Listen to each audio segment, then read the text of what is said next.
Todos os outros riscos, seja risco físico, químico, biológico, risco de acidentes, existem formas de lidar. A medicina do trabalho já faz muito bem isso, a engenharia de segurança do trabalho. E aí existem os famosos equipamentos de proteção individual, equipamentos de proteção coletiva. Vou citar o exemplo do barulho. Fica fácil eu usar um equipamento de proteção individual, um abafador, sei lá, um equipamento de proteção coletiva. Eu posso colocar uma máquina barulhenta num espaço confinado com abafadores ali para minimizar o barulho, se eu não puder tirar aquela máquina dali. E da saúde mental, qual o EPI que a gente poderia desenvolver? Será que as barras, a gente pode pensar ela como EPI? Porque vai ter a fiscalização, vai ser tudo muito novo. E é um risco como o outro qualquer. Sim. Só que ainda, como fazer essa mensuração e essa questão, porque é muito subjetiva ainda, apesar de que eu acho que não é tão subjetivo. Mas será que as barras poderiam ser utilizadas? Como é que você imagina, como é que você vê isso? Essa pergunta, desculpa, é muito importante, porque não é em qualquer caso que, né, no meu ponto de vista, você coloca uma intervenção como as barras. Né, porque o objetivo do Ministério do Trabalho e Emprego é diminuir o risco. Então, não adianta você ter, por exemplo, um ambiente nocivo dentro daquela empresa. Sim. E oferecer as barras para quem está sendo, para a vítima daquele ambiente nocivo, porque você vai estar enxugando gelo. O que eles propõem com a NR1 é que você vá na fonte do problema.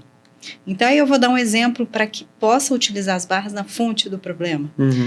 2 exemplos. No caso, por exemplo, de assédio moral, em que você possa trazer, porque quando a gente pensa em riscos comportamentais dentro do mundo das empresas, do corporativo, ele está ali dentro desses riscos, porque ninguém entra em lugar nenhum para fazer o assédio. Tem gatilhos para que isso, mentais, para que isso aconteça, comportamentais. E nesse caso, muitas vezes, a pressão da própria empresa, né? Por resultado, por meta. Sim. E aí a pessoa fica tão que ela começa ali a usar artifício.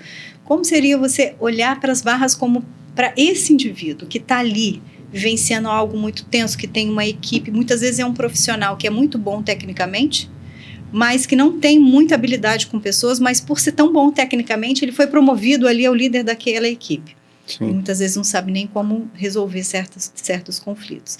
Então, eu entendo que para atender a NR1, seria oferecer para esse tipo de situação para o líder. Né? E não para as pessoas, porque você acaba mudando só, tira o líder e fica, coloca em outro lugar, as outras pessoas também vão se sentir, né, não vão se sentir bem.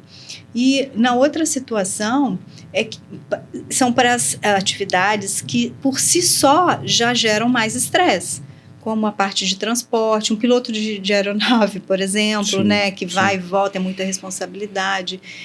Empresa de telemarketing, a gente tem uma norma, né, regulamentadora só para isso, específica. Né? Então, independente se você tem uma cultura organizacional bacana, né, onde gera bem-estar, mas a atividade em si é estressante.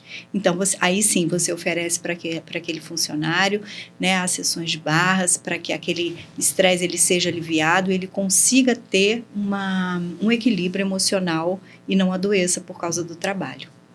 Bacana. Você falou de pilotos de avião, né? Já trabalhei um tempo ligado aí à parte da aviação, né? E ele é muito bacana, porque atua-se muito na prevenção, né? Então, sempre que algo ruim aconteça, por exemplo, um acidente, as pessoas investigam, não para querer achar um culpado, mas para entender o que aconteceu, corrigir o que tem que ser corrigido para evitar que isso aconteça. E aí você falou dos pilotos, né? Eu lembrei de uma outra classe que muitas vezes a gente esquece, que também é um nível de estresse grande e é uma responsabilidade de vida de pessoas, né? Que são as grandes empresas de ônibus, aí, de motoristas, né? De transporte. Olha que legal, né? Você ter um momento de uma descompressão daquele motorista. A gente está no Rio de Janeiro, esse trânsito do Rio de Janeiro que é uma loucura, né? A gente tem o trânsito em si, a gente tem a preocupação da violência urbana e, ao mesmo tempo, seguir o seu trabalho e as pessoas tendo que cuidar de, sei lá, 40 pessoas dentro de um coletivo, né? Sim. Já pensou, assim, uma grande empresa promover isso? Já pensei, ou já teve contato? Muito importante. Já proposta? tivemos contatos, mas assim, ainda, né, é toda uma construção, é todo um letramento. E teve um caso, me lembrei até de um motorista que estava na Avenida Brasil, se eu não me engano, uma das conferências que eu fui, até de auditores de trabalho, advogados de trabalho, que contou que deu 3 horas da tarde, ele estava lá, um sol de 40 graus, uma confusão, ele abriu a porta do ônibus, pegou, saiu, deixou todo mundo e foi embora. Porque lidar com isso não é fácil. E chega uma hora que a gente sucumbe, né? Então, a gente vai demonstrando, a gente costuma dizer dentro, né, de todo esse contexto para olhar para bem-estar, né, para o autocuidado, que quando a boca cala, o corpo fala.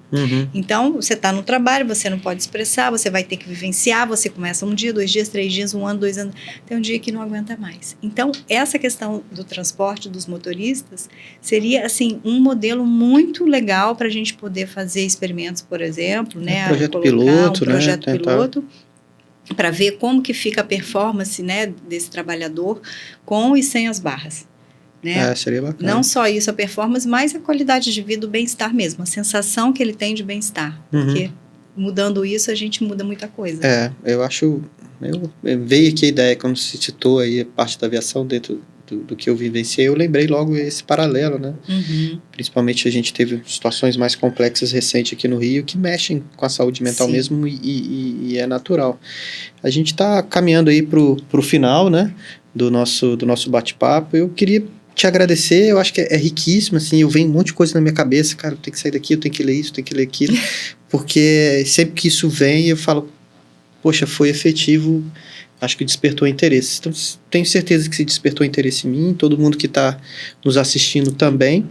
Eu vou deixar aqui, para você fazer sua despedida, deixar os seus contatos, né? Quem ficou, a gente falou sobre a mentoria, sobre os cursos, sobre quem quiser fazer a terapia individual, a técnica individual contigo, então deixar os seus contatos e para a gente finalizar o nosso bate-papo. Bacana. Agradecer, realmente foi muito rico, né? A gente trocar ideia sobre esse assunto. Eu acho que é essencial, né, para que a gente olhe um futuro mais saudável, mais sustentável. E se eu puder deixar assim, uma mensagem final, principalmente na área corporativa, que para as pessoas olharem quem tem o poder da decisão, olhar, né, o funcionário, o indivíduo, como um capital ativo, um ativo da empresa mais importante. Então, às vezes você tem um recurso, você vai querer investir numa máquina ou então numa tecnologia, ou em algo diferente, mas se você investe num funcionário, já tem estatísticas mostrando que para cada $1 você tem até $3 de retorno quando você faz esses programas de prevenção. Né? E para a pessoa em si, para colocar o autocuidado como prioridade, né? Por mais que a sua empresa ainda não chegou nesse patamar, mas se coloque na agenda, né? Um momento para que você se cuide, para que você tenha hábitos saudáveis, promova o bem-estar, porque sua vida você vai promover muito mais qualidade de vida. Para quem quiser saber um pouquinho mais, tem o meu Instagram, né? Que é Daniela P. Lemos _, né?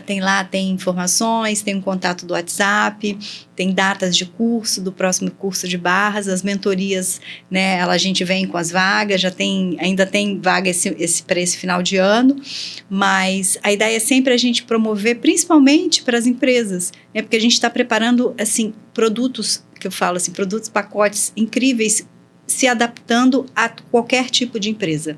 A gente não vem com nada estruturado para que a empresa se adeque ao que a gente tem. Não. É na conversa, no entendimento, sabendo, de repente, não é todo mundo que vai receber, mas é uma área que já esteja mais desafiadora. Uma liderança, começar pela liderança é uma boa ideia, porque você ali promove para as equipes. Então, quem quiser saber um pouquinho mais também sobre as barras, pode me procurar. Perfeito.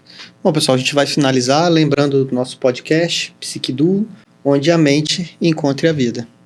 Tchau. Tchau, tchau.